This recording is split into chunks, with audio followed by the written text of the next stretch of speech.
эфире телеканала программа «Актуальное интервью», в студии Кристина Якупова. Последние десятилетия информационные технологии прочно вошли в жизнь практически каждого человека.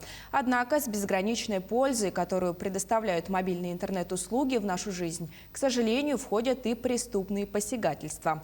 О том, какие общественно опасные деяния относятся к IT-преступлениям, можно ли их предотвратить, какая за них предусмотрена ответственность и как складывается судебная практика по таким уголовным делам.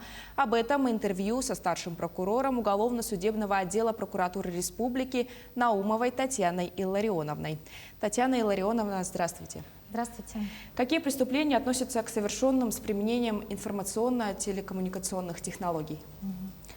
Преступления в сфере информационных технологий включают как распространение вредоносных программ, так и взломы паролей, кражу номеров банковских карт и других банковских реквизитов, так и распространение противоправной информации, в том числе клеветы, материалы, возбуждающих межнациональную и межрелигиозную вражду через интернет, а также вредоносное вмешательство через компьютерные сети в работу различных систем.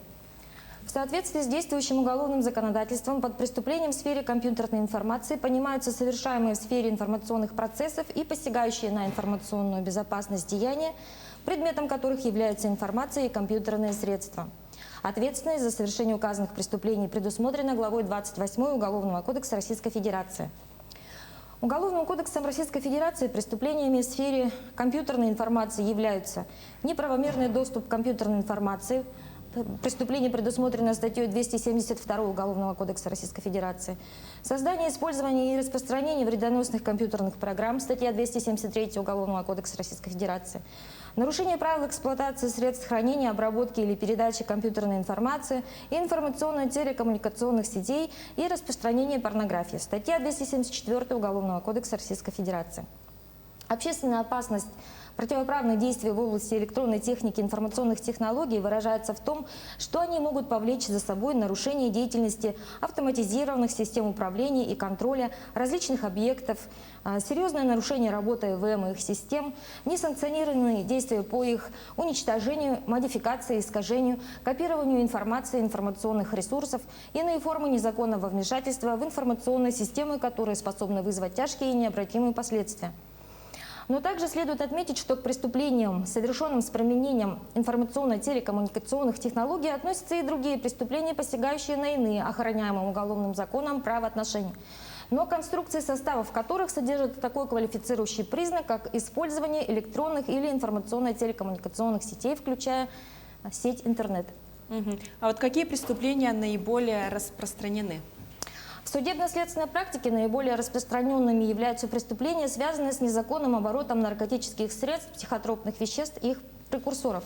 Среди преступлений, связанных с незаконным оборотом наркотических средств, к наиболее опасным относятся действия по сбыту данных средств, как посягающие на здоровье населения и общественную нравственность. В связи с высоким уровнем незаконного распространения наркотиков среди населения федеральным законом от 1 марта 2013 года была усилена уголовная ответственность по статье 228 со значком 1 Уголовного кодекса Российской Федерации. Так, незаконное производство, сбыт, пересылка наркотических средств, психотропных веществ или их аналогов, а также незаконный сбыт или пересылка растений, содержащих наркотические средства или психотропные вещества, либо их частей, содержащих данные средства или вещества, наказываются лишением свободы сроком от 4 до 8 лет с ограничением свободы до 1 года, либо без такового. По части 2 статьи 228 прим. Уголовного кодекса за сбыт наркотических средств, аналогов психотропных веществ предусмотрено наказание от 5 до 12 лет лишения свободы со штрафом в размере до 500 тысяч рублей или в размере заработной платы осужденного за период до 3 лет, либо без такового, и с ограничением свободы сроком до 1 года, либо без такового. По части 3 этой же статьи за действия, совершенные группой лиц по предварительному сговору, либо в значительном размере, максимальная санкция составляет от 8 до 15 лет лишения свободы, также с дополнительным наказанием, либо без. По части 4 за действия, совершенные организованной группой с использованием своего служебного положения, либо в отношении несовершеннолетнего лица, наказывается уже сроком от 10 до 20 лет лишения свободы со штрафом до 1 миллиона рублей, а также лишением права занимать определенные должности или заниматься определенной деятельностью на срок до 20 лет или без такового. А в части 5 указанной нормы предусматривает уже за сбыт наркотических средств наказание от 15 до 20 лет лишения свободы, либо пожизненное лишение свободы с дополнительным наказанием. Из изложенного следует, что законодателем не предусмотрено альтернативных видов наказания, не связанных с лишением свободы. Но, тем не менее, несмотря на законодательный запрет и строгую уголовную ответственность, преступления совершаются. И чаще всего молодежью. Уголовная ответственность, необходимо отметить, по данной категории преступления наступает с 16 лет. И очень часто мы, к сожалению, встречаемся ежедневно практически с уголовными делами, по которым привлечены к уголовной ответственности молодые люди, девушки за сбыт наркотических средств. А вот в чем причина таких преступлений? Мотивами данных преступлений часто выступает корыстная заинтересованность. Как правило, осужденные поясняли, что их толкнуло на незаконную деятельность возможность быстрого заработка. В сети неизвестные лица предлагают им так называемую работу и обещают им золотые горы, обещают легкие деньги, быструю прибыль. Молодые люди соглашаются, вступают с ними в незаконную переписку, получают задания по распространению наркотических или психотропных веществ, и тем самым они не придают этому особого значения. Но между тем молодые люди должны понимать, что они не просто выполняют задания неизвестных лиц, они вступают уже с неустановленными лицами в организованную преступную деятельность. И их действия уже будут расцениваться как действия, совершенные в составе организованной преступной группы. Даже несмотря на то, если эти неустановленные лица будут выделены в отдельное производство, расследование в отношении их будет вестись отдельно, то уголовную ответственность в этом случае будет нести тот человек, который проживает у нас на территории нашей республики. И ему за покушение или за оконченный состав, то есть сбыт наркотических средств либо психотропных веществ, грозит наказание от 15 до 20 лет лишения свободы. Поэтому молодым людям необходимо задуматься, прежде чем вступать на такую скользкую дорожку преступления. А вот возможно ли предотвращать данные преступления? Но я считаю, что возможно в связи с тем, что именно профилактика преступлений является задачей всех органов власти, в том числе и исполнительной, и законодательной. И в данном случае существуют системы именно профилактики совершения данных преступлений. И в том числе органы прокуратуры также в соответствии с приказом Генерального прокурора Российской Федерации, вот в настоящем сегодняшнем случае, например, мы доводим до населения информацию, которая предостерегает от совершения таких преступлений. А что еще относится к преступлениям в этой сфере? Вот, как уже говорилось, в случае, если конструкция состава преступления содержит такой квалифицирующий признак, как использование информационно-телекоммуникационных технологий, то в этом случае деяние будет подпадать под преступление, совершенное с использованием средств ИТТ сокращенно.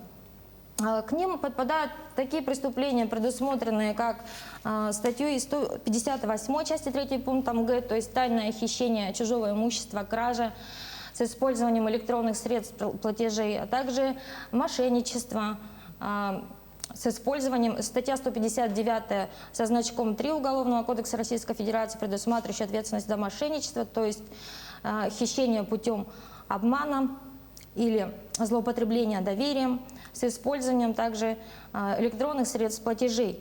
К ним относятся, как уже и выше говорилось, клевета, распространение не соответствующих действительности сведений о другом человеке из каких-то своих личных побуждений, распространение фактов, касающихся частной жизни человека, с использованием социальных сетей, таких приложений, как WhatsApp, ВКонтакте, ну и прочее известное. Также, как уже говорилось, возможно отнесение к этим преступлениям возбуждение межнациональной вражды. Ну, у нас судебная практика, конечно, слава богу, она не такая в этом плане богатая. Что касается судебной практики. Да? А какая ответственность предусмотрена за тайное хищение чужого имущества, совершенное с банковского счета или в отношении электронных денежных средств? Мгм.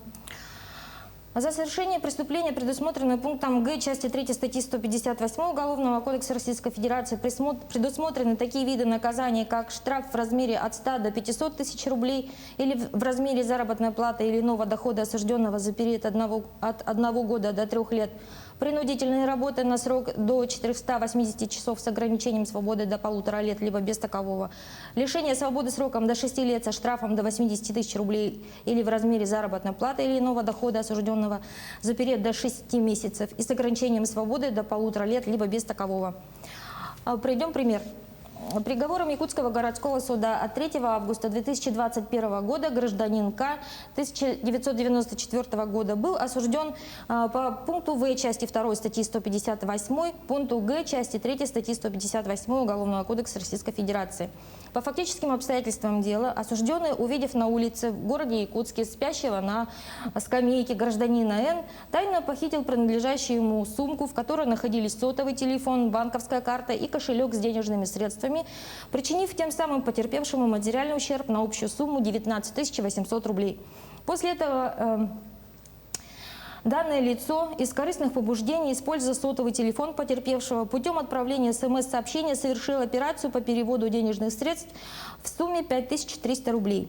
Судом за данное преступление виновному назначено наказание по совокупности преступления окончательно в виде 2 месяцев лишения свободы условно с испытательным сроком на 1 год с возложением определенных обязанностей. Также примером послужить может уголовное дело, рассмотренное Ленским районным судом 24 марта 2000 года в отношении несовершеннолетнего О, признанного виновным и осужденного по пункту Г части 3 статьи 158 Уголовного кодекса Российской Федерации. Так, несовершеннолетний на улице нашел банковскую карту, являющуюся электронным средством платежа, и осуществил с ее помощью покупки в интернет-магазине, тем самым причинив потерпевшему значительный материальный ущерб. Казалось бы, подросток нашел чужую банковскую карту, приобрел себе вещи, и, по мнению его законных представителей, данного подростка необоснованно привлекли к ответственности. И в этой связи хотелось бы предупредить законных представителей, родителей и самих несовершеннолетних, что следует помнить, что использование найденной чужой банковской карты все-таки является не находкой, не образует там какого-то проступка, а образует состав преступления, поскольку представляет собой хищение имущества по квалифицирующему признаку с применением электронного средства платежа. Поэтому в случае обнаружения детьми или родителями у детей чужих банковских карт следует передать найденную банковскую карту в территориальные отделы или пункты полиции. Татьяна Илларионовна, спасибо, что ответили на наши вопросы. Это была программа «Актуальное интервью». Оставайтесь на нашем телеканале.